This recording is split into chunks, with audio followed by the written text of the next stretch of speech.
What is up, everybody? Welcome to another episode of Limited Resources. This is episode number 417. My name is Marshall. I'm one of your Limited Resources.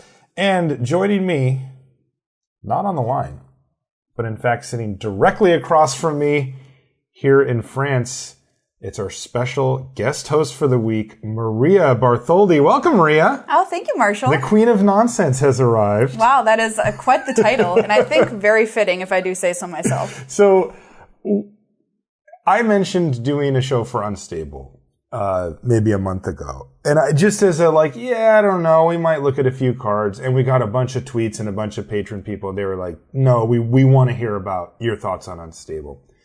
Well, Luis isn't here. We're here for the World Magic Cup. Maria and I are doing coverage at it. And I'm looking around and I'm thinking to myself, who can I get? Who's the silliest, most nonsensical person I know? I'm like, Maria, would you like to come on the show? She's like, yep. And so here we are. Are you sure you didn't think about BDM? Yeah, no. You have him significantly out-nonsensed. Yes. Although he's pretty good. He would have been a good one too. But I went for the cream of the crop here. So Maria, welcome to LR. It's great to have you on as a guest host, and you're going to help us walk through this wacky, unstable Can I just today. say something, Marshall? Yeah, of course. Here, you are fulfilling a lifelong dream of mine of being on Limited Resources. Awesome. So I've been playing for a little more than 5 years now, and when I started playing, 100% your show was what got me more invested in the game, and what I listened to every single week. That's awesome. And I never would have thought that one day I could be sitting here next to you. High five. Good luck, high five. Yeah. Well, that's awesome. I'm really glad to have you on. Okay, so first things first, got to talk about Channel Fireball, the sponsor of this podcast. They are, of course, the number one place to go on the internet for all things magical. If you need singles, if you want to buy this set, Unstable, the one that we're talking about on the show this week, or the one we talked about last week with Kenji Iconic Masters, you can get these at channelfireball.com. While you're there, check out all the awesome free content. There is great stuff from some of the best players in the world. You know, Maria was just talking about the content that she cared about when she first started really diving headfirst into Magic. And I know that was a lot of it for me was on Channel Fireball because they started around the time that I was really starting to get serious about it and starting the podcast around 2009. And, they still put up some of the best stuff that you can find. If you're a competitive player, you're going to find the stuff you want. If you're more of a theory type person, you're going to find that kind of stuff. And again, from really some of the top players in the world, the Luis Scott-Vargases, the Reed Dukes, those type of players. And it's just incredible to get insight into how they play. And while you're there, you can pick up all that great product. Channelfireball.com. If you want to support the show directly, you can do so via the Patreon. That's patreon.com/limited resources. There's a little video on there. It's real easy to get set up. And this is just a way for you to give back to the creators that, you appreciate, that you think, help make your life a little bit better. Magic the Amateuring has one as well. I'm a patron of them. And we're a patron of you. Yeah, we should probably. Anyway, but it is just a way to say thank you or to support the people or the ideas or the entities that you like and that you want to see out there affecting the world and doing good and making sure that they can keep growing and sustaining themselves and putting the time needed to put out the quality content. So patreon.com for that. And, of course, if you are one of our patrons, you get to submit questions for the Patreon question of the week. This one's kind of interesting. Olivier Levy says, hey guys, I was wondering how much flavor impacts your enjoyment of a set as a whole and or a specific card. Augment Blocked helped me get back into Magic since I found, the setting to be really intriguing and one of the contributing factors, in what I built for drafts. Likewise, when a friend showed me cards from the spoilers, I had drawn cards less so. I was drawn to cards less so by the mechanics, but how the card's mechanics were related to the card's name and artwork. Thanks for the set rundowns. They've been a huge help when doing pre-releases and drafts. You're welcome, Olivier. Thanks for the question. This is an interesting one, and I picked it actually specifically because you're here with me. It doesn't affect my... That's what you think, Marshall, but imagine a land where there is no flavor. Well, does it affect you? Do you care? 'Cause Absolutely. You're a competitive player. I am. I love playing competitively. I would consider myself a spike when I get, when I go to a GP. Play, I would too. But what keeps me coming back time and time again is the new sets that they release. Where are we going to be this time? Who are we going to see Planeswalker-wise? The different characters we meet on the cards. How well do the cards feel? Like, if you play a card that, you know, is a magical, fantastical sphinx, and it makes you think of a riddle somehow when you're playing it, well, that's a success, right? Because when I play this card, not only am I playing, hopefully, a good card, which sphinxes usually are, but I'm also getting to kind of live out the game in a, even just a little minuscule way. And I think that having that change and be refreshed every so often keeps me coming back to the game and keeps me excited every time a new set comes out. And you think that affects me? Yeah. I don't know. I actually, like, my stock answer would be no. Like, Sure. I don't care at all. Like, you could print the cards in black and white with just numbers on them, and I would be just as interested in this. Now, one thing that I do appreciate and really like that doesn't fit that narrative is the artwork. I really like the art. Like, you know, the cards that stand out to me with the really sick art, I think they're great. You know, I own a piece of original Magic art. Like, that I've always liked. Your eyes lit up when you saw that any hippo art. You know, I love that. Yes. I saw you come to life. It's true. It is. I like that kind of, there's certain types of cards. I like animals. Like, I like animals in real life too. So, you know, that stuff sticks out. The lore, you know, it's weird. I don't care about it. I don't care that we're in Amonkhet or whatever. But what about the whole environment of the set? I mean, it gives it an identity, and it helps you kind of, I don't know, relate to what's going on. You know, what I think about when I think about the identity of a set is, was it fast? Was it slow? Was it bomb heavy? I don't think of it in those terms, but I have to feel like it affects me subconsciously a little. That's what I was going to say, but I mean, also, Magic is great because it fills in these blanks for all of us, right? Exactly. So it's always going to be just, if it was just black and white, numbers, keywords, mechanics, it would be a game that would be good and you could play it. Yeah. But it's going to fill in space for me, too, as a player, where I appreciate those things, and obviously you need those things for a game of Magic. Yeah, of course. But on top of that, I'm going to have more memorable times playing the sets. When I think back of Theros, I think of, you know, this Greek god theme set and the beautiful artwork we got with Bestow and the enchantment creatures and all this kind of stuff. So yeah, you know, it's funny because I don't have like a revulsion to it. Like, I don't sit here and think like, that's stupid. But I think part of what happens is that I'm always behind on it. I don't care enough to seek it out. Right, I definitely know that. I don't like go on the site and be like, oh, I wonder who survived into the next the Magic story. Yeah, I pick up pieces of it here and there from Twitter and talking to people, but I don't follow it. And I think part of it is simply because when a new set comes out, I'm just racked with trying to figure out what the card names are, what the set's trying to do mechanically, what are the colors, what are the good colors, what are the removals, instance, you know, the things I need to know to do this show and to be in the booth. And I do not need to know that, you know, Elspeth gets killed or kills somebody or comes back from the dead or whatever. And I will usually end up picking up on that stuff later. You know? And then I'm like, sure, whatever. But it never is a focal point for me. So. Well, I think that's totally fine. And here's another point I'll just quickly make is, if you find yourself being somebody who's like, I'm not interested in the story, it doesn't appeal to me, I was one of those people, and we started doing on Magic the Amateuring is Megan would do story recaps where she'd kind of do a quick recap in her Megan way, and it was really funny and whatever, and I was like, oh.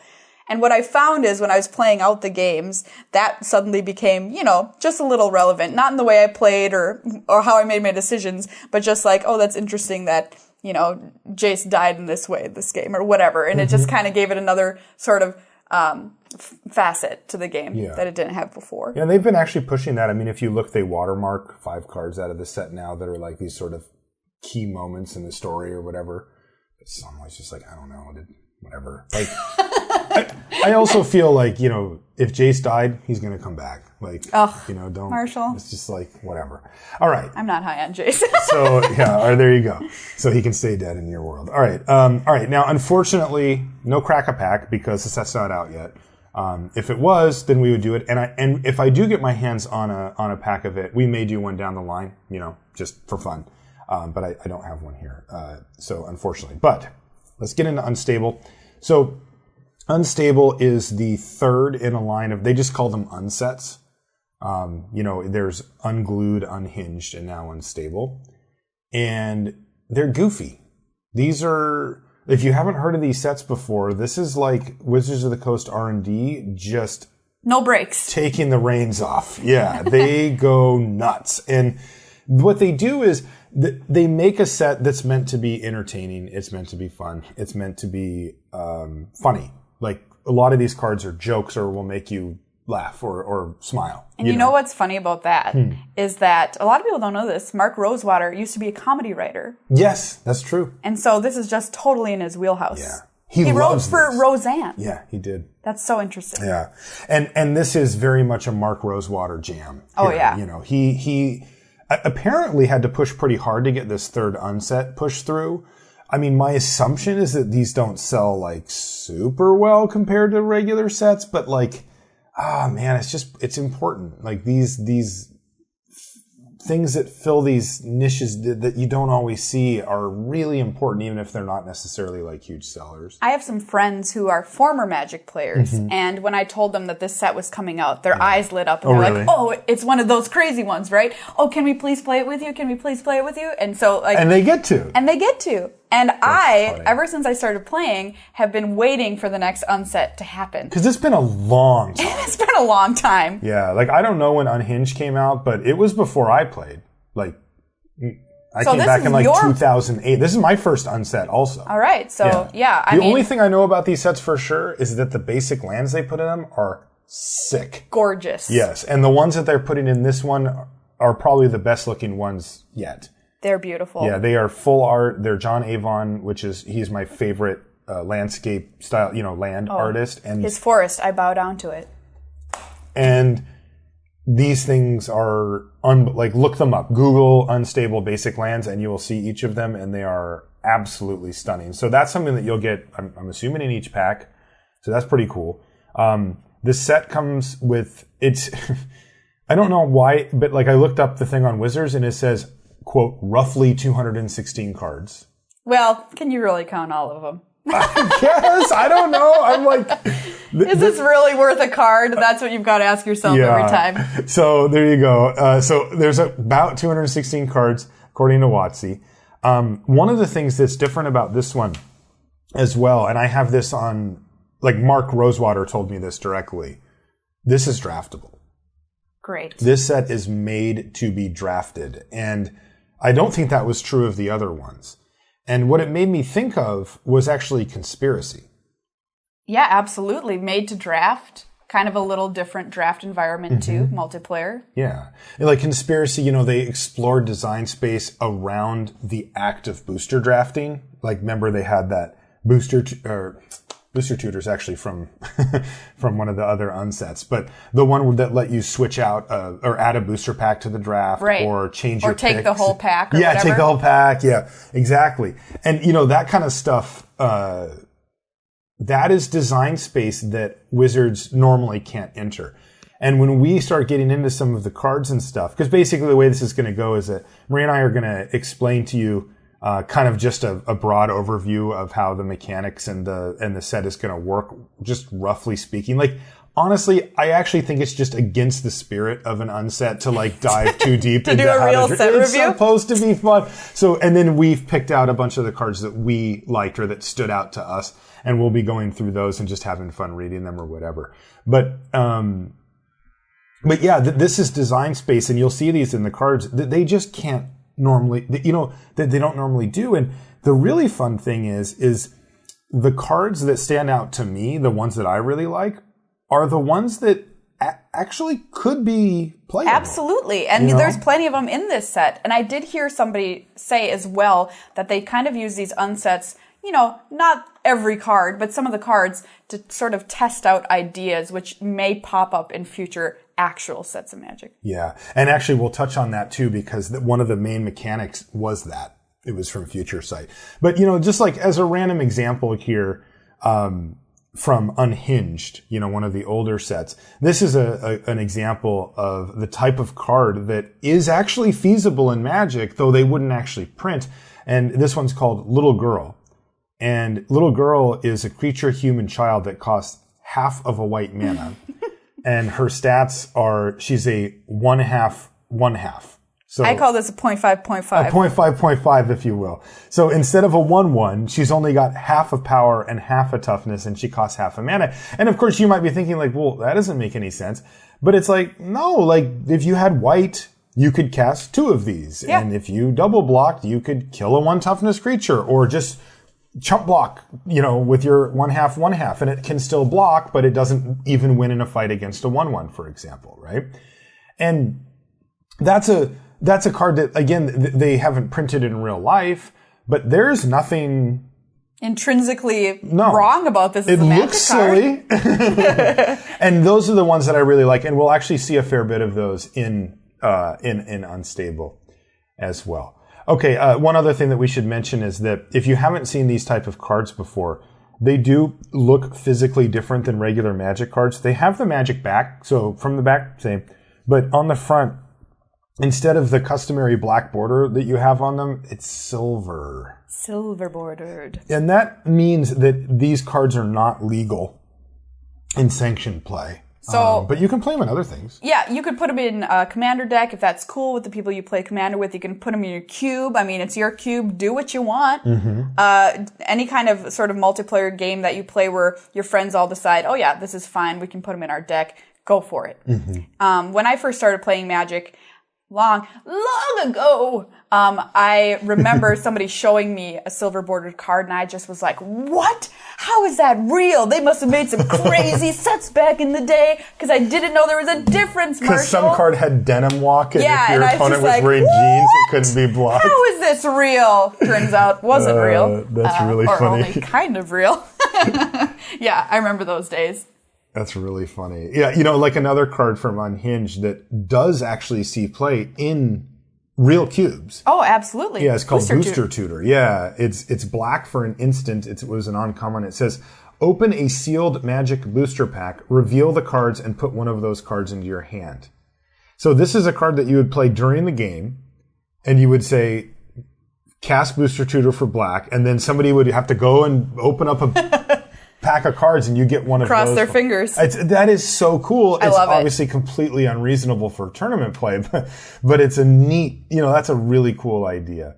Okay, so let's get a high level look at this. I know that you worked on a video, an article? A preview article. A preview article. So you're ahead of the curve here as far as how this set actually works, mechanically, I guess, is how I'd put it. But where should we start? Factions, watermarks? Like, what are we looking at here? All right, so let's talk about the 5 factions, Marshall, because this is going to kind of lead us in a direction when we're drafting and tell us what these cards are up to on a kind of a wide level view. We've got 5 of them. Mm-hmm. The Order of the Widget is the first one, and this one is primarily blue-white. And all these cards have a watermark on them. And now, watermark's that thing kind of behind the rules text? Yeah, semi-transparent. You'll see it behind the rules text, just like you said. And it's relevant not only on the cards in this set, but on cards from older sets if you do want to put a card into your cube that cares about watermarks, because there's some cards in the set that care if a card has a watermark on it. Not even the specific one, but just that there is that one. There is one. So you can count like old DCI judge foils that have that DCI on there. If it has the old foil mark on there, it counts. Contraptions, by the way, count that little mark in the corner of a contraption counts as a watermark. Okay. So yeah, that's just something to know about watermarks. But the Order of the Widget's watermark looks like a gear and a castle, primarily blue-white. Okay. Agents of Sneak, and this is SNEAK, watermark looks like a combination key and an umbrella. The League of Dastardly Doom, its watermark looks like an explosion inside a light bulb, and they're red-black. Agents of Sneak, blue-black. Goblin Explosioneers, red-green. Its watermark looks like a bomb and 2 sticks of dynamite. And Crossbreed Labs, green-white. Its watermarker looks like a double-spouted beaker, which makes sense because they are mad scientists, I see. If you will. I like the explosion one is a bomb and dynamite. It's like most of these are like kind of a little like, two things that are different. Cool. This is like, they're all in. Yeah, there's also gunpowder and a bullet. And, look, when your name is an explosioneer, you're not messing around, Marshall. Right. So how does this work? Like, why do we care about watermarks? So watermarks will come up. There are different cards that care if a watermark or a card is in your faction, and then there's cards that just generally care if it has a watermark at all. For example, one of the lands you can have from this unset is Watermarket, which taps for 2 colorless mana, but it can only cast cards with watermarks. Oh, okay. So that's a perfect example. So basically, we're talking about, we use the term cares about. Yeah. And there's cards blank matters. Yeah, blank watermarks matter, care about. Okay. So that's it though, is that we just need to make sure that that some of these cards that have watermarks were aware of that because it might be affected by another card or by itself. Or whatever. Right. So just know that they're a thing, they're there, and some cards might care about them. Okay. Now the next one. So a lot of these cards are jokes. Right? Sure. And what I mean is they tell you a little story, and that little story has a punchline. Yeah. Right? And you're like, oh, I get it. Right? It's a thing with a thing, and then, okay, and then you read like what the card does, and you're like, clever designer. Yes. I figured out what you did there. A lot of these are top-down designs, which is the term we use for like when you have an idea for a card's name or just a thing, and then you design the card to that. Like you could be like cell phone case, and it's like it's an equipment what would that be? you could, right. And you start to figure out what that is, by deciding at first what you want to design. This one though, the punchline took a little while to get here, to say the least. Contraptions. What are these all about? Okay, so contraptions are kind of the brainchild of a card called Steamflogger Boss, if you want to put it like that. And this is a card from Future Sight. So Marshall, set us up a little bit about what Future Sight is. So Future Sight, for those of you that weren't around, it came out in like 2007. And there were some cards that they called Future Shifted. And the way that they explained these were they gave them a different card frame.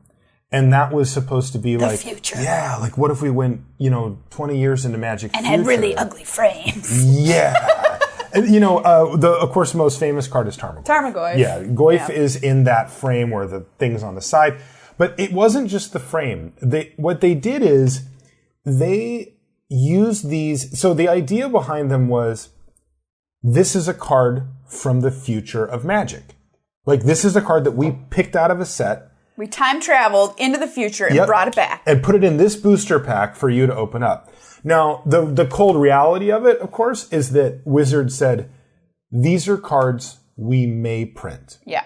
Because they didn't want to get committed to have to print every single one of these cards exactly how it was printed, even though, I'll tell you what, I guarantee that's what they wanted. Like, that's so much cooler. It's really cool. Yeah. But, it would have been foolish for them to fully commit. Because if they want to change one thing about it to make it fit the set that it would go in, then they just can't, and it's stupid. Yeah. But this one was very specific. Real stupid, yeah. And so this one was called Steamflogger Boss. And this was printed in Future Sight. Though, I gotta say, I don't think many people... So just to set it up a little further, what they would do is they would put referential things in the cards that didn't actually matter in Future Sight or even in Standard at the time. Because there was no other card to go with it. Yeah. Like, I'm pretty sure Tarmogoyf was the first time you could see Planeswalker on a card. Oh, really? Yeah, because it cares about creature types, or card types. Is it the only Lurgoyf as well?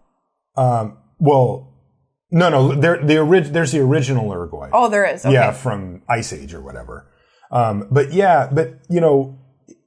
it listed it off, I believe. Yeah, so if you look at Tarmogoyf, it says what it does, but in the parentheses it says the card types are artifact, creature, enchantment, instant, land, planeswalker, sorcery, and tribal.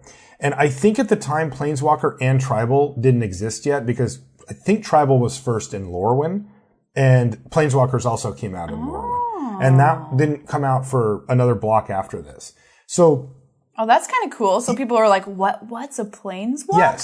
Yes. And what does a tribal card look like? I didn't know that. Yeah. And so this was little nuggets that they would hide in these cards. And Steamflogger Boss is this, and now we actually get to see it. I'm so excited. Yeah. Marshall, I have been waiting for Steam Flogger Boss to be real since the first time I saw it. So read it, because it's just a silly, like, with no context, it's just stupid. It's just great, is what you mean. Okay, 3 in a red for a goblin rigger, whatever that is. Other riggers you control get +1/+0 and have haste. If a rigger you control would assemble a contraption, it assembles 2 contraptions instead. It's a 3/3. So in Future Sight, this was just a hill giant.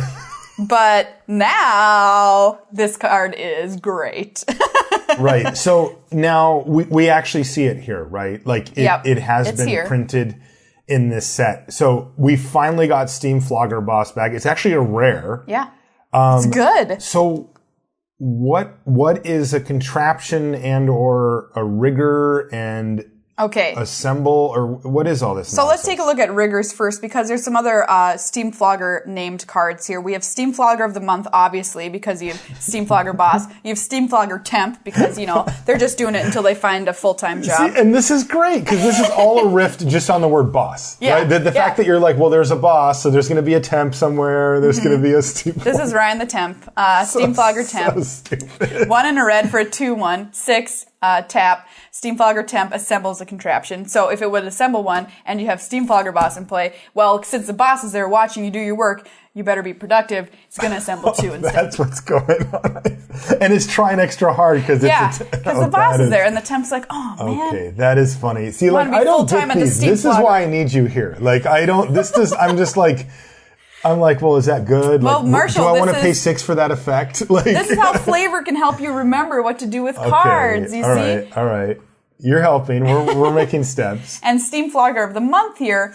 When it enters the battlefield, it assembles a contraption for each contraption you control, because Steam Flogger of the Month is obviously already very good at their job. And if the boss is there, well, they're just going to go nuts. Flavor Texas, the perks aren't great. Yeah. Being a Steam Flogger, I don't think is exactly where you want to end up, but... Yeah, now, by the way, Steam Flogger Temp does what you said, but in parentheses it also says, put the top card of your contraption deck face up onto one of your sprockets. Yeah. Now, this, honestly, I wouldn't have...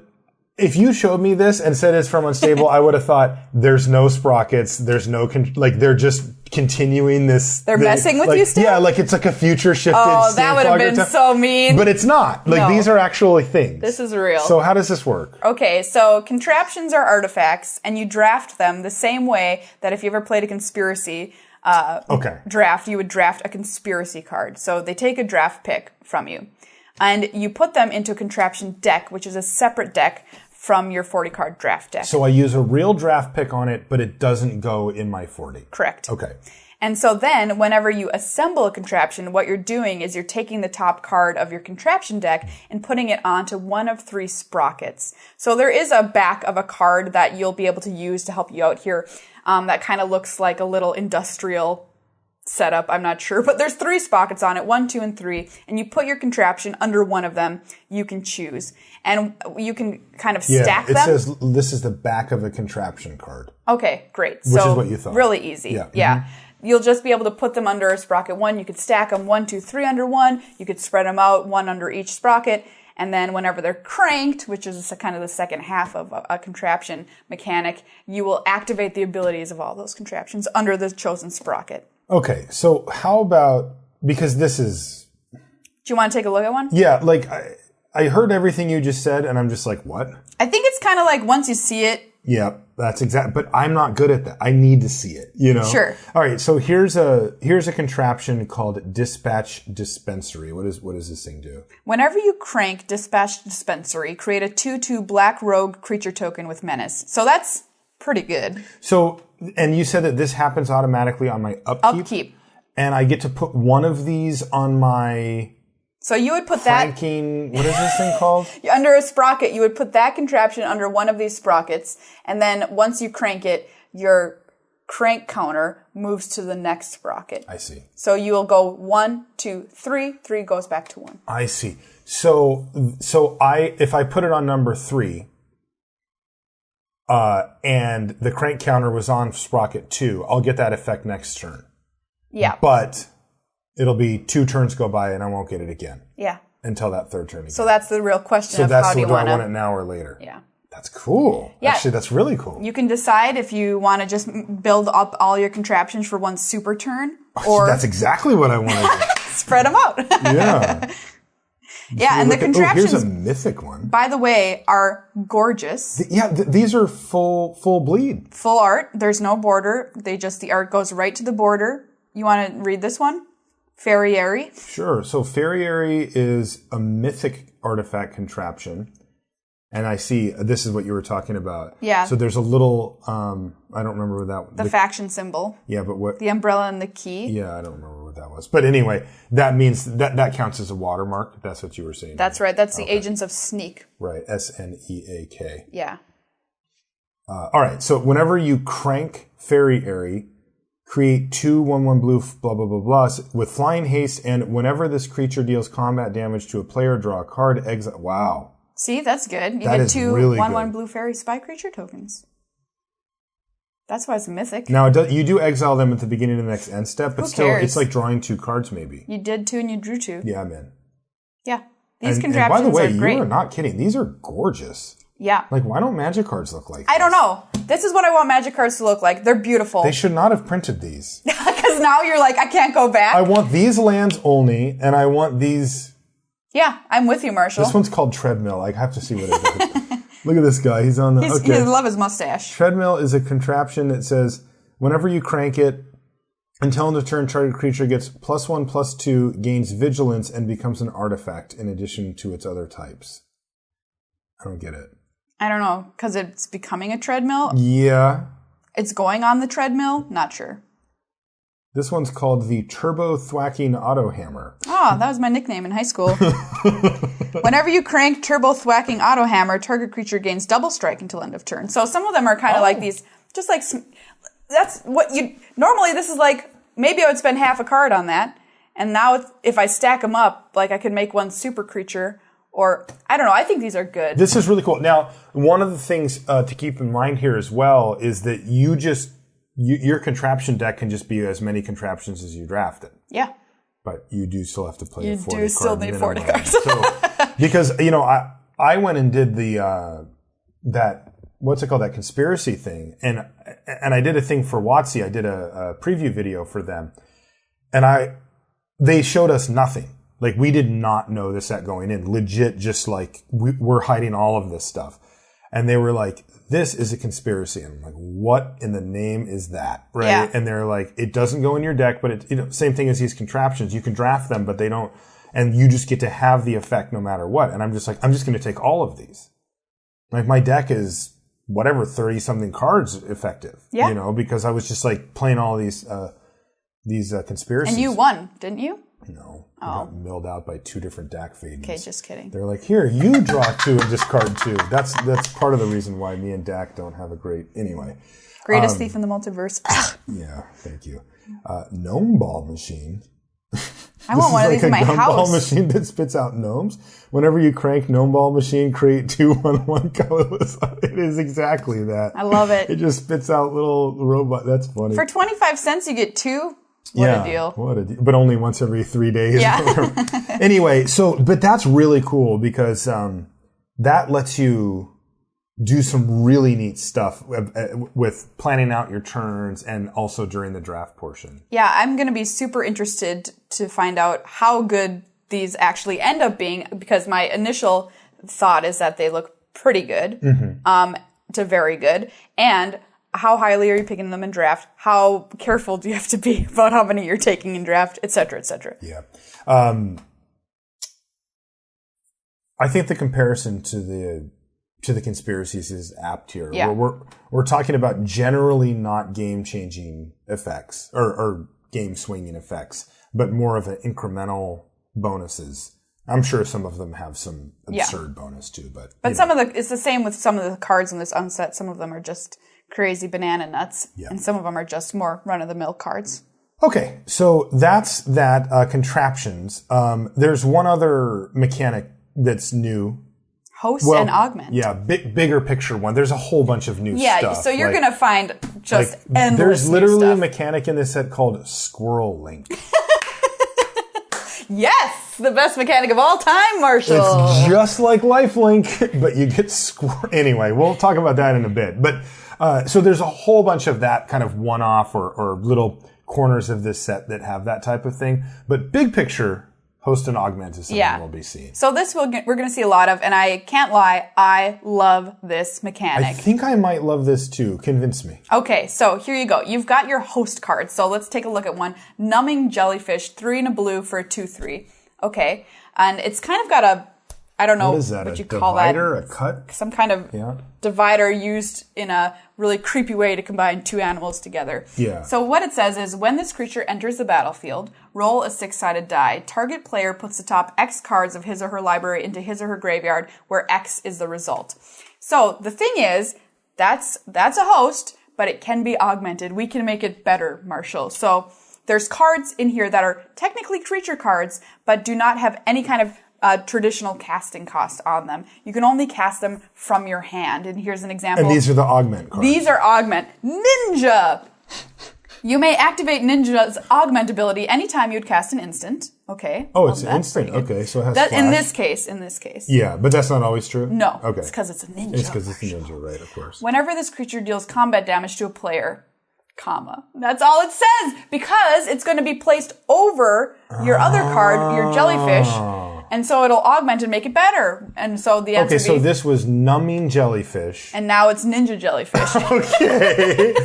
And that rules text that you said, the other... Whenever it does combat damage to a player, I believe. Then you do this. Yeah, that is what it is. That's a throwback to the ninjas from Kamigawa. Oh, cool. Yeah, which were, if they went unblocked, you could play ninjutsu and swap them out. But now But the funny part, so it's treated as one card though when you augment. Yes. So it is now Ninja Jellyfish is the name of the card. Which, to be fair, like of all the animal world, I think jellyfish are the ninjas. Agree. They're sneaky. They're sneaky. They're unseen, and then they never see them they coming. drop you. All right, here. So tell me this one. This one's called Stinging Scorpion. Yeah. So what would this one be if it were Ninja Scorpion?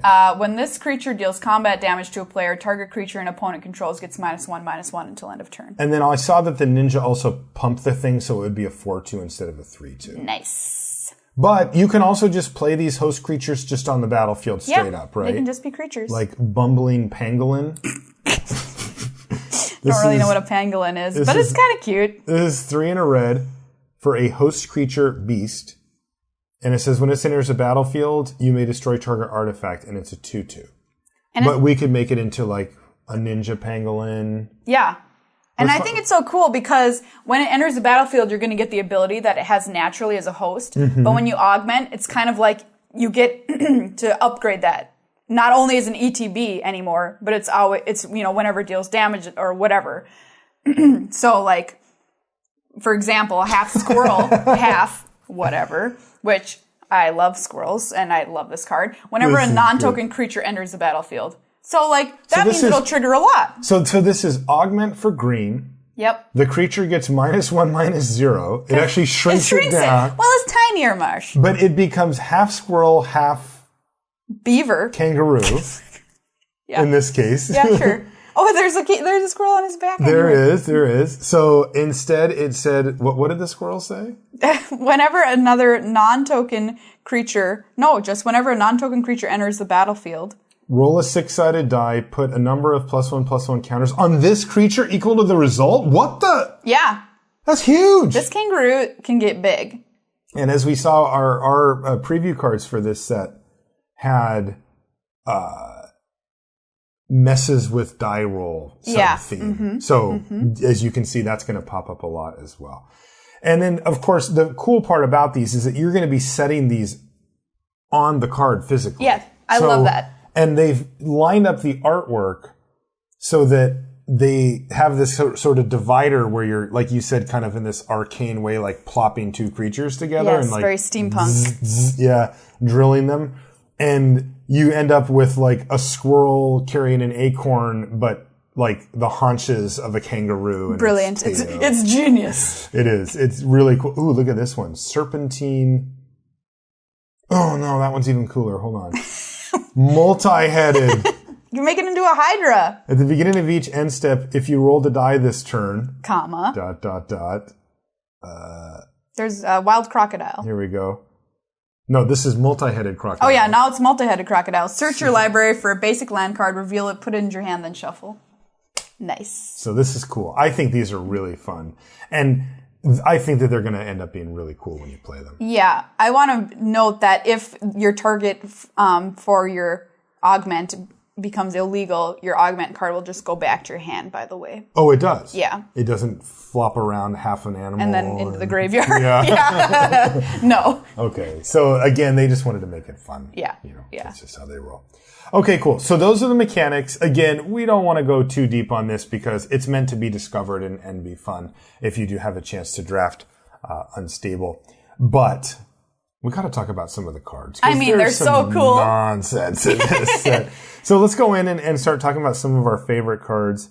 I've just picked a few at random here. So here, this first one's called Ineffable Blessing. It's 1 and a green for an enchantment. It's rare. It says, as Ineffable Blessing enters the battlefield, choose flavorful or bland. Wow, this goes with Olivier's question quite well, Marshall. It does. Which one are you going to choose? Bland, I guess. So it says flavorful. So this is if you choose flavorful, whenever a creature with flavor text enters the battlefield under your control, draw a card. Love it.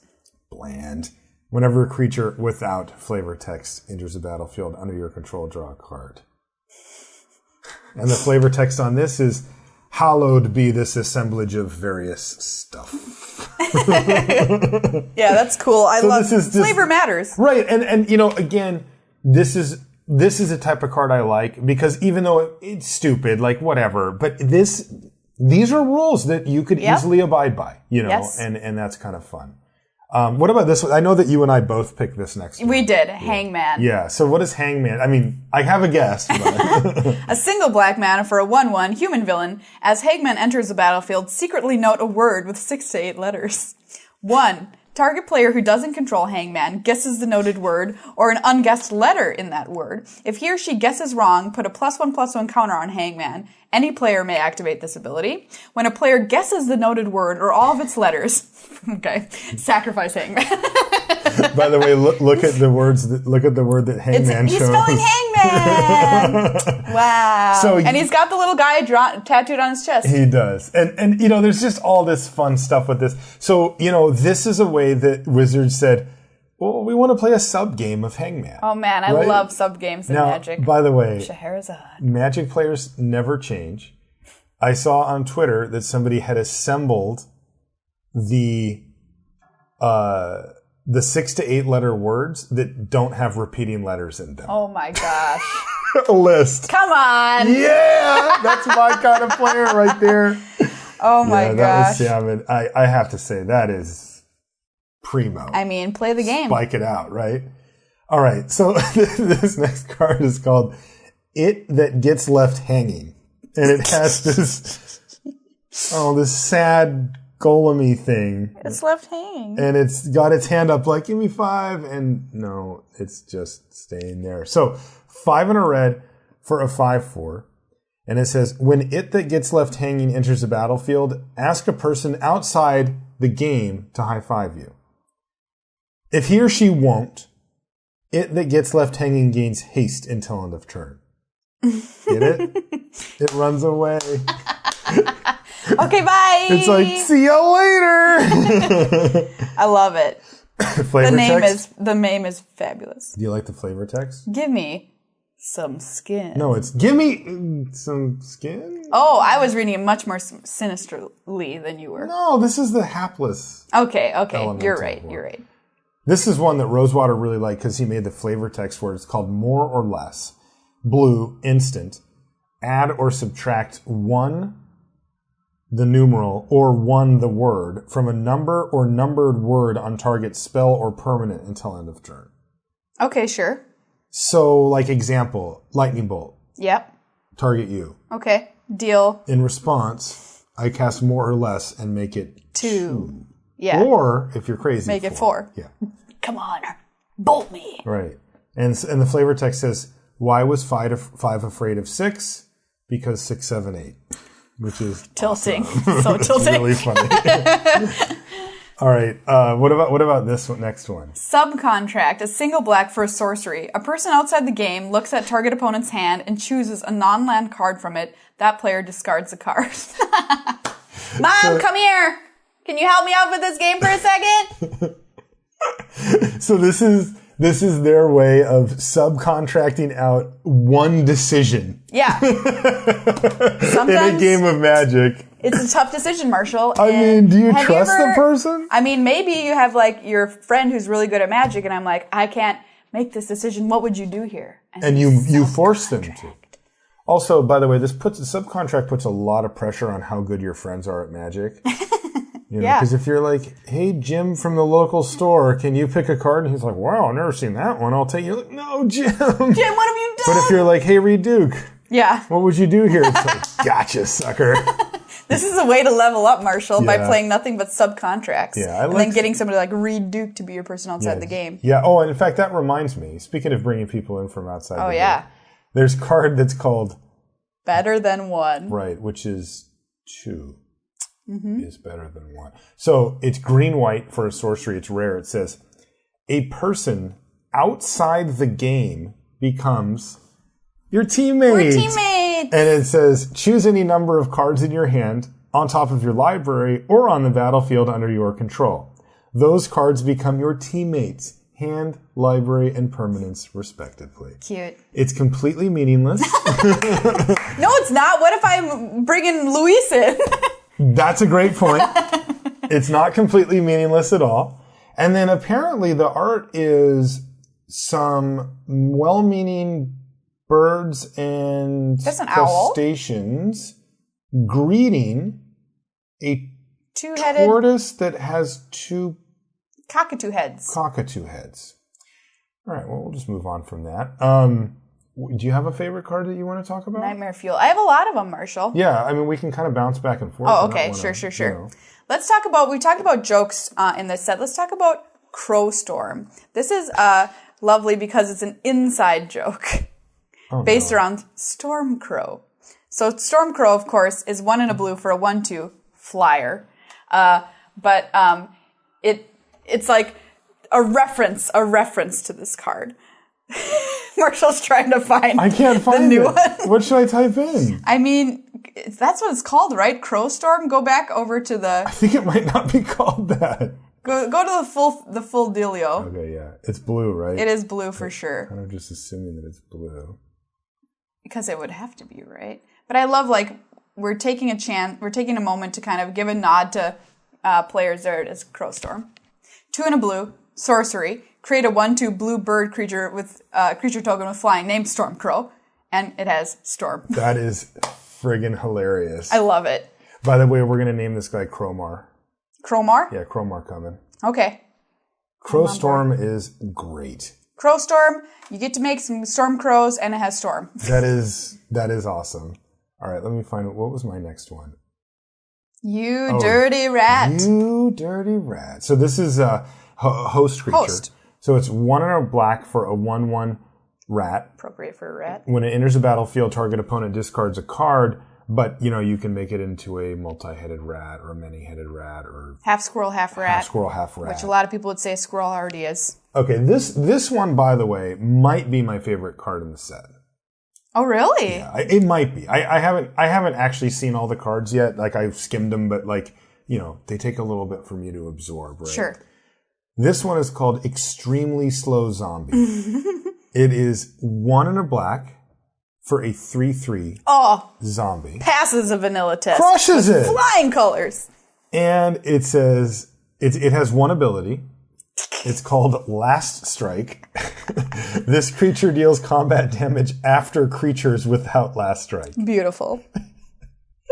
So we've got Double Strike. Yep. First strike. First strike. Regular strike. Last strike. Yeah. There is a creature in this set that has first strike, regular strike, and last strike, by the way. Oh, really? Yeah. No way. Yeah. Okay, that's really funny. That's really funny, actually. Yeah. So it has triple strike? Triple strike. That's really funny. But I love this. And again, you could print this. Oh, yeah. Like, Last Strike could be an ability. It would be horrendous. But it's funny, right? Yeah. Like, very slow. Last strike. First strike creatures are supposed to be fast. Like, they get at you before you get at them. Yeah. Well, sometimes creatures aren't very fast. Like our friend Extremely Slow Zombie. So slow. Slow. All right. We both... Okay, this is on both of our lists. Yeah. Because the card is just crazy. Full stop. Earl of Squirrel. Oh, yeah. 4 green for a 4/4 Squirrel Advisor. Yes. It has Squirrel Link. Damage dealt by this creature also causes you to create that many 1/1 green squirrel creature tokens. Creature tokens you control are squirrels in addition to their other creature types. Other squirrels you control get +1/+1. This card is insane. This card is off the charts good. Yeah. Marshall, it pumps your whole team regardless, right? Yes. Because they're all going to be squirrels. This is the greatest card I've ever seen printed in the history of Magic. This is your number one? I love it. Not only is it super powerful and ridiculous, and you get to make an entire army of squirrels that just attack your opponent. You're like, what are all these squirrels doing all over me? Oh no, I'm dead. You get swarmed by actually big squirrels. Tutus. Yeah, you're right. Also, the art is too good. Fantastic. And I've heard that there is special art out here for Earl of Squirrel that looks like an old, kind of Renaissance type painting of the squirrel. Where can I find that? Some special edition or something? Man, I'm gonna have to look it up because it might be like a promo card or something like that. I see. Somebody tweeted it out from Wizards, and it is glorious. That seems pretty good. So, I'm not a Commander player, right? I've played a few games, but it's kind of not my thing. Mm-hmm. But let me tell you what would make me want to play Commander, making that into a deck. Is this a legend? It's not. It's just going to go in there. But you just wanted it in the deck. Yeah, because I would make a squirrel-based deck. Yeah, there's lots of squirrel cards over the time, too. You could actually make it work. Yeah. Although the cool part about Earl Squirrel is that you don't need to make a squirrel deck. All your creatures are They're just all squirrels. You could have, an Eldrazi deck, but it's an Eldrazi squirrel. Better be sure that I have Earl of Squirrel on the battlefield. Agree. All right, what's your next one? All right, my next one, get ready. Get your typing fingers ready. Okay. I just want to call out Spike Tournament Grinder. This card not only was caused Wizards to actually print a real shirt in real life. That is the shirt that says Nope with the blue mana symbol with the letter O. Because enough people were like, hey, I want to give you my money for this. I've seen people wearing that already. Yeah, there were some people that made it on other sites, but it wasn't officially sanctioned. I see. They were like, I'm going to do that. But a little arbitrage opportunity, yeah. We saw this and we're like, yes, give us. We need this shirt. 2 Phyrexian mana. Okay. And then it is a 1/1 for a legendary creature, Human Gamer. 4 Phyrexian mana can be paid with either black mana or 2 life. That is awesome. Choose a card you own from outside the game that has been banned or restricted in a constructed format. Reveal that card and put it into your hand. That is gas. So what are you choosing? What do you have? I mean, you've probably got some sick cards. I've seen your Canadian Highlander deck. Yeah, that's been banned in a form. I mean, I would get... Or restricted. I'd get Library of Alexandria. Okay, there you go. Yeah. And I'd get it right away. Yep. I'd pay 2 mana for this. Then I would pay 2, 4, 6, 8, 10, 12 life and get Library of Alexandria and draw a card. Yeah. And I'd be on the draw, of course. Awesome. Yeah, I'm in. Yeah, you could get something. We joked on Magic the Amateuring, what bad cards could you get? And I was like, I don't know, Reflector Mage. People tweeted us a bunch of them. Oh, yeah, that's right. And of course, it's completing a cycle here of other kind of psychographs over Magic's history. Timmy, Power Gamer, and who was the other one? Johnny. Johnny, yeah. Combo player. Combo player is what they called him. Yeah, and Spike is depicted as a lady, which I think is really awesome and cool and super important. Yeah, and it makes sense too. I mean, both Johnny and Timmy were depicted as men. So, we should, come on, right? Yeah. So it's pretty cool. So I wanted to call that one out. All this one I think you're going to like, Marshall. What's the next one? It's just the name. Really Epic Punch. Do you remember Bear Punch? Yeah, totally. And now in this one... That was called Savage Punch. Savage Punch, yeah. Sorry. I'm using the colloquial street name for the card. I never called it Savage Punch. Well, on the air. But now the bear's getting its revenge, Marshall. No way! Look at the bear's punching this God, that's great. Serpent. That is awesome. 1 and a green for a sorcery. Target creature you control gets +2/+2 if it's a host or has Augment. Then it fights target creature you don't control. That is awesome. The bear punch back. Yep. I wish this was Sarkin, though. Yeah, I agree. Just for some reason. Revenge punch? Yeah. All right, what else you got for me? Okay, I've got Just Desserts, which sounds like something we should be eating here in France. I'm hungry, yeah. 1 and a red for an instant. Just desserts deals Wait, is that pie damage to target creature. Oh, it's... Yeah. It actually has the pi symbol. Yeah. Isn't that cool? Okay, this is funny.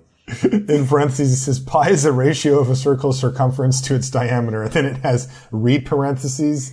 It's a smidgen more than 3. Okay, it's a little more than It's 3, like, it does 3-ish damage. So if you liked Little Girl, you probably like this card. Yes, see, this is what I like.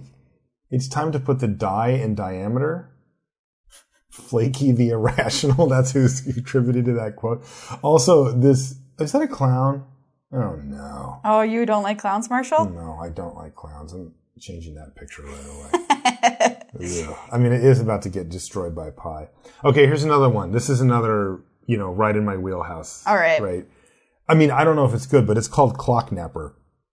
It is 3 blue for a 2/2 human spy. Okay, that's... Little light on the vanilla. Yeah. But when Clock Napper enters the battlefield, choose beginning phase, pre-combat main phase, combat phase, post-combat main phase, or ending phase. Steal that phase from target player during his or her next turn. That phase occurs as though it's on your turn instead. I love it.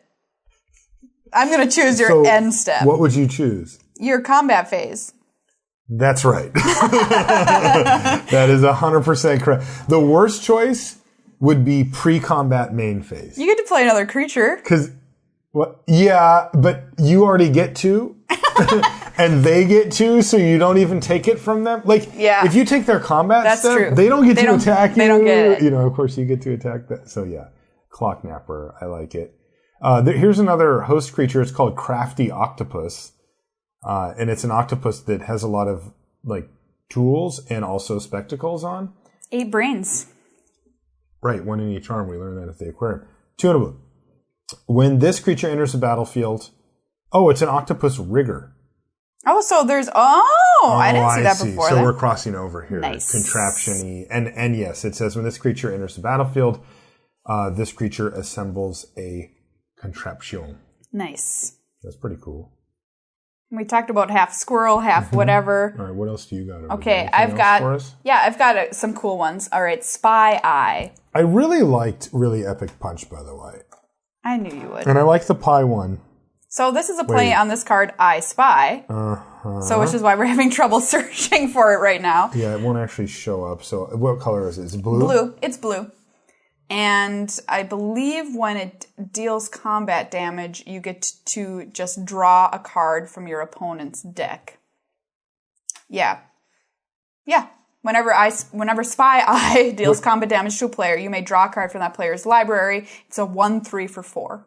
So it's 2 blue for a 1/3 flyer. And when it hits them, you draw a card from their library. Yeah. Yeah. So this is a perfect unstable card because they could never print this. No. It's unfair. It makes it weird. But if you're just goofing around, it still makes sense within the Magic context of a Magic game. You're like, I get it. I understand it. Yeah, it just doesn't work physically. Because you can see, it has a sleeve that's different than yours, and you can see the card. I see what you're saying. If you shuffle it up or whatever.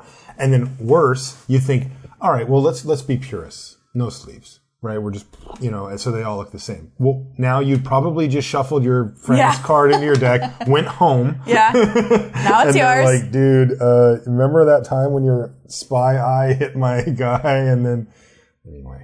I like it because it's just very silly and you just kind of get to spin the wheel well, what did I get? Will I be able to cast it? I love it. Yeah, can I cast it? I mean, this is something... Is it a land? Well, that might help me. Yeah. I don't know. The closest that we got to this was Nightveil Spectre. Yeah. This was them... this is a perfect example of how hard it is to design Magic cards. If you want to do this effect and still have it be tournament legal, you have to do what Nightveil Spectre, which is it exiles it and it's sort of just floating around. And then it's well, what if my Nightveil Spectre dies? And it's confusing for people and your cards are kind of all over the place. This is what that's supposed to do. Yeah. Just you draw it, Yeah. That's what they wish they could do in a perfect world. All right, what else do you got? All right. Let's type in Chittering Doom because I love squirrels, and we're not going to stop talking about them. 3 and a green for an enchantment. Whenever you roll a 4 or higher on a die, create a 1/1 green squirrel creature token. So I just love the art because you can see there's a bunch of squirrels coming down a tree and then just two in the corner of this art just staring at you. God, those are freaking creepy. They are ready to tear you to pieces, Marshall. Those are the doom squirrels. They are hungry for intestines. One fateful night. Yep. Bright-eyed and bushy-tailed. Chittering doom arrived. They arose. Oh, it's such a Maria card. Creepy. All right. Yes. All right. I've got one more. It's creepy and a Maria card. One more for you. All right. This might be my favorite, actually. I mean, I obviously love Earl of Squirrel, but entirely normal armchair. Which, if you can tell from the name of the card, is not going to be entirely normal. This is really a card in this set. Yeah, and I love it because it's kind of. Wait a minute. That is a bear trap. Yep. It plays with the game a little bit. It's an artifact. During your turn, if entirely normal armchair, it doesn't have a cost. If it is in your hand, Yeah, wait, there's no mana. this is how you play it. Right. You may hide it on the battlefield. No. 0. Return entirely normal armchair to its owner's hand. Only any opponent may activate this ability, and only if he or she sees entirely normal armchair. So if they're like, I see it, put it back in your hand. 2. Sacrifice entirely normal armchair. Destroy target attacking creature. So, only if you can hide it successfully, Marshall. This is the coolest card I've ever seen. Are you able to kill their creature? So, the deal is, you're trying to put this underneath one of your cards. Yeah. Right? You're trying to be like, I cast this squirrel guy, he's really cool and cute, and hey, what's that over there? Yeah. And then, like, you put it down. Yeah. And you're like, go. And then they're like, cool attack, and you're like, pay 2. Sucker! Yeah. And you take it out from behind, and the trap is sprung. Ching! Yeah, but if they see it, they go, put it back. And you have to put it back and try it again. And from then on, they're vigilant. And so, you've got to be like, you've really... I will say, the first time they see it, entirely normal armchair loses a lot of value. Goes down pretty fast. I mean, like, not to spike out here, but you may want to board it out. You ain't getting that one through again. I'll tell you that. Right. All right, a few more cards from me, and then we'll call this thing a show. So this one, I don't know if I get it, but maybe I do. It's called the Grand Calcutron. Nice. It's blue-white for a legendary artifact mythic rare. It says when it enters the battlefield, each player's hand becomes a program, an ordered row of revealed cards. Players can only play the first card of their program. If a card would be put into a player's hand from anywhere, that player reveals it and places it anywhere within his or her program instead. At the beginning of each player's end step, if that player's program has fewer than 5 cards, he or she draws cards equal to the difference. Sure. So it's making your hand into like a computer program. That you run in sequence. Yeah. So it's like... Do I like that? Is that clever and cool, or am I missing something? Or? I don't know. I think it's kind of a nod towards programmers who play Magic, probably. Okay. That sounds kind of cool. neat. All right, this one's called Phoebe, head of SNEAK. Yeah. Sneak. Phoebe's 1 blue-black for a 2/3 legendary human spy. Phoebe, head of Sneak. What does Sneak stand for? I don't know. Okay. They probably won't let it tell us, right? I mean, it wouldn't be very sneaky if we knew. Yeah, it's true. Now I'm Phoebe, curious. head of Sneak, can't be blocked by creatures with flavor text. All right, so another card that cares about flavor. And this is really sweet. 2 blue-black. This is her activated ability. Phoebe permanently steals target creature's text box. Nice. So She's a great thief. That creature loses all rules text, flavor text, and watermarks. She steals a flavor text. Like, you can't leave that behind. No. This creature gains them. So if a creature has first strike. Yeah. Now Phoebe has flying, it. And now they have nothing. They have nothing. They're just a That is dork. awesome. And again, it's something that's too complicated because you can't track that reasonably. But if you don't care, you can just be like, nope, that's a 0/0 or whatever. We already did half shark, half, right? No, we didn't, but... Oh, but whatever. You get the... So this is another one of the... What do they call these? Augment cards? At the beginning of your upkeep. Oh, that seems good. Depends on That's what why happens. it costs 6 to augment. Oh, right. I'm stupid. What? No, I was like, that's boring. But no, it happens every turn just for free. Okay, yeah. Mm-hmm. So like roll a dice and you're... Yeah. Okay. Half shark, half amazing? Kitten? Half kitten? Full amazing. This one's called Very Cryptic Command. This is 1 blue, blue, blue. Instant and it's rare. It says choose 2. Untap 2 target permanents. Tap each permanent target player controls with exactly one word in its name. It's like just getting arbitrarily complicated.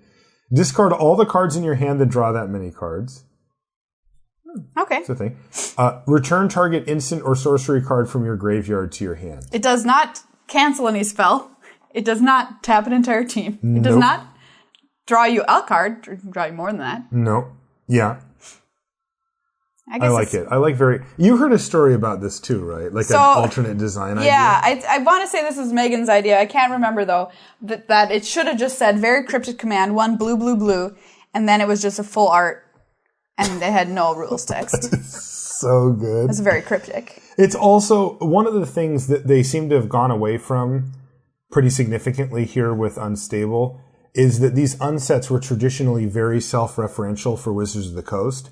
So they would make fun of themselves or R&D or people in R&D or entities in R&D, like I'm a lead designer or I'm a playtester. How Richard Garfield has a card. Yeah, all that kind of stuff was in there. I mean, they had one that was something about R&D and websites and, the DCI and all that kind of stuff. Now they kind of gone away from it, but, there was, of course, this cryptic command full art. I'm sure a lot of people have seen it. It's flat gorgeous. Oh, yeah.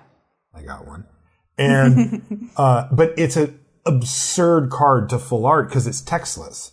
And Cryptic Command has 4 modes of which you choose 2. And it's also just an absurd magic card. I mean, I've played that foil one on a friend and been like, I'm going to do these things. And he's like, that just can't be a real card. I'm like, that's only 2 of the options of the 4, And it's like, but better believe it. Yeah, but that would have been really fun to reference that too. Yeah. Because everybody was like, really, Wizards? Textless Cryptic Command? Yeah. It's like you have to choose. You also have to know what order they happen for some things, and like nobody remembers that. Yeah. So it would have been great if Very Cryptic Command just had no text on it. Or if they published the text separately. Yeah. I love that. Beast and Show, just a great name. Yeah, Beast and Show 4GG for a 6/4 trample, and it's being shown like a dog. Who's showing it here? What is this thing? A monkey. It's a monkey showing off the beast. First place. I think that's a monkey. No, that's another beast, right? Look at that tail. It's weird looking. Whatever. No, you're right. That is not a beast. Maybe it is a monkey. All right, one more card that I had found is called Shelliphant, and it is 1 green. For a question mark creature, turtle, and or elephant. 0. You can pay 0 mana, choose 1. You may activate this ability while Shelliphant is in any zone. So you can just do this anytime you want, basically. So, Shelliphant has base power and toughness 1/4. Or Shelliphant has base power and toughness 3/3. Nice. You can just choose, because it's either a turtle or an elephant. Yeah, because this is more stuff, this is like This is a magic joke, yeah. Yeah, it's an inside magic joke, right? Like, you called Steamflogger Boss a hill giant earlier, right? Yeah. And that's just a colloquial term for a 3 and a red for a 3/3. Or even just a 4 mana 3/3. Snapping turtle? No, horn turtle, Horn turtle, that's right, horn turtle, and then like, what was that card called? That made elephants? No. Yeah, like the tokens have that too, but there was one from like, God, what was it called? Anyway, it was from like Ice Age or something, and it's like a mastodon or an elephant. Oh, or whatever, sure. I just am thinking when I think of elephant in the game, I think of a 3/3 creature token for some reason. Yeah, and that's what they're referring to as well, right? That's it. Armadon, where are you, little man? By the way, there's some sick elephants in there. There's way more than I thought there were. Yeah. I agree. There it is. War Mammoth. No, that's a 4 mana 3/3. There's a specific one that's 1 GG. Here it is. Trained Armadon.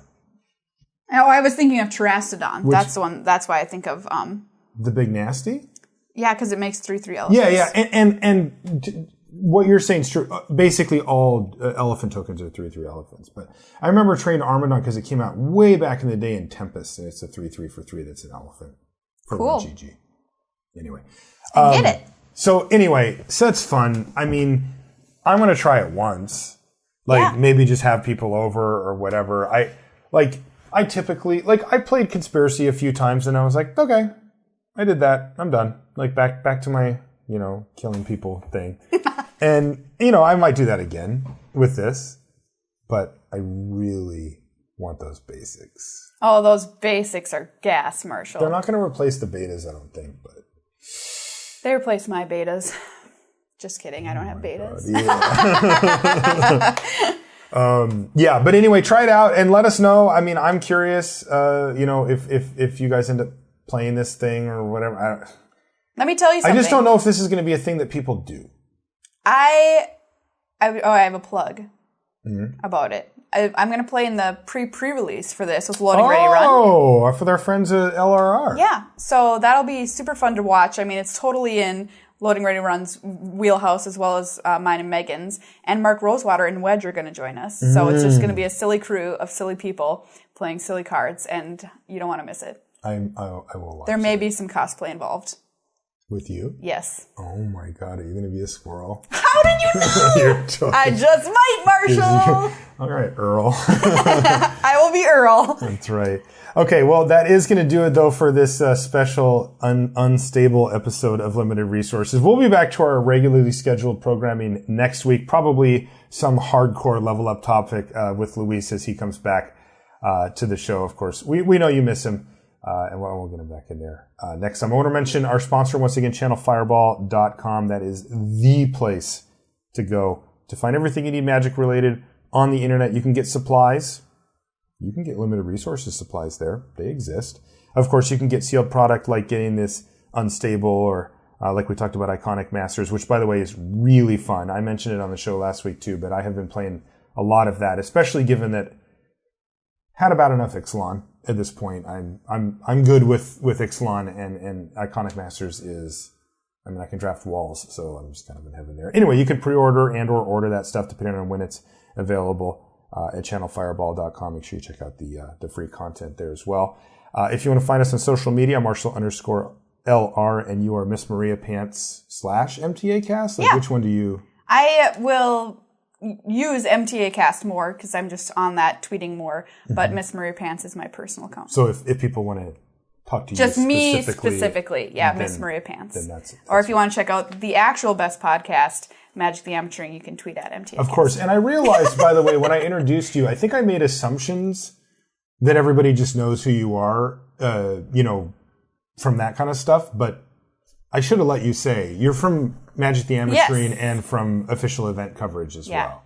So and from Minnesota. And from Minnesota as well. So if somebody wanted to check out Magic the Amateuring, what would they expect? Why would they want to come listen to it? Sure. So I think our name kind of leaves a lot of people not to check us out because they think it's only for newer players, which is not the case really that much anymore. Back in the early days, when Megan and I were playing, we started the podcast literally after we did our first draft, So we were learning the game along with our listeners, which was really cool and fun. Nowadays, of course, we do sometimes do segments still for newer players, but mainly our focus is kind of on leveling up your game, becoming a better player as Megan and I continue to go to GPs and try and get better and better at the game. What can we do? What have we noticed that's helped us? We bring in our friends like Sam Eilenfeld, who just top 8'd the last Pro Tour. We brought him on and we were like, hey, Sam, what did you do to go from grinder at a GP to get to the top 8, really the top 4 of that tournament?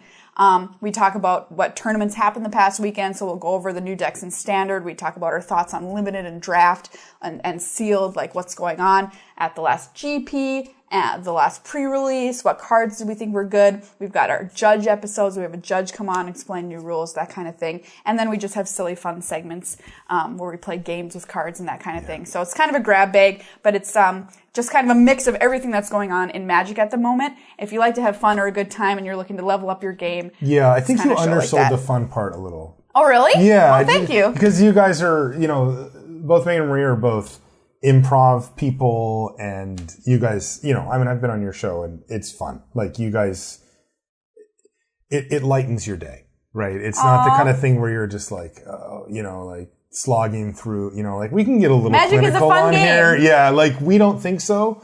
Winning is fun. We choose to, no, obviously Luis and I both have a lot of fun with Magic, but not as much fun as you guys. I'll take that. So I'll put links, by the way, in the show notes, of course, for your Twitter, but also for Magic the Amateuring, where people can find it to go subscribe. Yeah, absolutely. Okay. Thank you. Yep, and that is going to do it for this one. Thanks so much for hanging out. And once again, Maria, thanks so much for coming on the show. It was fun having you on. Thanks, Marshall. We'll see you next week. All right, let me go get it. I'm sorry. You're going to really do a sign-off? Yeah, but you're going to have to edit this part out because I have to go quick find it. No, this stays. Marshall! Oh, yeah. This is there's a funny thing that I have when I go on other people's shows. I kind of be a producer and I'm like, cut this part out, edit this. Oh, no. Sign-offs, we get all the ugly details. And they're like, Maria, take off your producer hat for just one gosh darn second, would you? No, when you tell me, I listen. Well, not in this case. You've been doing this stuff a lot longer than I have, so. Okay, so I'm going to read you the first section of my children's book that I wrote about more than 10 years ago now. I honestly can't tell if you're being serious right now. I am being serious. Okay. I was bored. You're going to give us like an actual preview of a children's book that you wrote? Yeah. Or are you trolling and you're going to do some weird thing? I'm not trolling. Okay. I'm a very bad troll. I'm super You are actually, I can gullible and honest. Lying, yeah. And I'm a terrible liar. And so I had a job that I hated. It was so boring. And so I wrote a book in my spare time. And we get to hear some of it? You get to hear some of it. Yes, all right. It is an epic poem. So the whole thing is about half an hour long to read. So I'm not going to do that to you. But I will read the first 3 pages, which is kind of like the introduction. Okay. And it is based off of a dream I had, which was... Oh, man, you're a messed up human being. Oh, right. You will think I'm extra messed up after hearing this. Because it's inspired by my dream. Almost exactly. And it's called The Cat with the 12 O'Clock Ears. Okay, I like the name. Once long ago, on a world far away, about 12 billion light years, some astronomers say, existed a planet much like yours and mine. Its seas were all blue and its trees were all pine. Its skies all had clouds, its pots all had flowers, and all of its people took showers and showers. They all grilled on grills and tied up their ties. They even all watched the days of our lives. It all was the same, down to the dust, down to the stop signs and grandma's pie crust. It all was the same, every single last thing, every rock band and every nose ring, every lawnmower and green blade of grass. Heck, most of the kids even hated math class. It all was the same, so precisely the same, there was even a you who had your name. It all was the same except for one change that to us here might seem mighty strange. No, it wasn't that baseball did away with at-bats, and it wasn't that Dapper Dans did away with their spats. It wasn't that chests gave up their drawers, it wasn't that uncles gave up their snores. No, it wasn't that songs gave up their sings. No, it wasn't a single one of those things. You see, somewhere along the timeline, cats grew up different from yours and mine.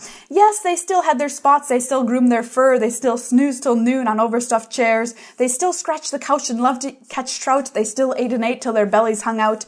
But perched on their heads, high atop, was something so shocking your mouth would just drop. Their ears were all different, as different can be. Some bent to the side and some were floppy, some strung at angles, some hung way low, some were done up with pretty pink bows. Some tossed in the breeze like summertime barley, some looked like branches all twisted and gnarly, some polka-dotted, some leopard-spotted, some like mussed hair all twisted and knotted. But please, don't be afraid, don't give in to your fears. These cats were all normal, except for their strangey strange ears.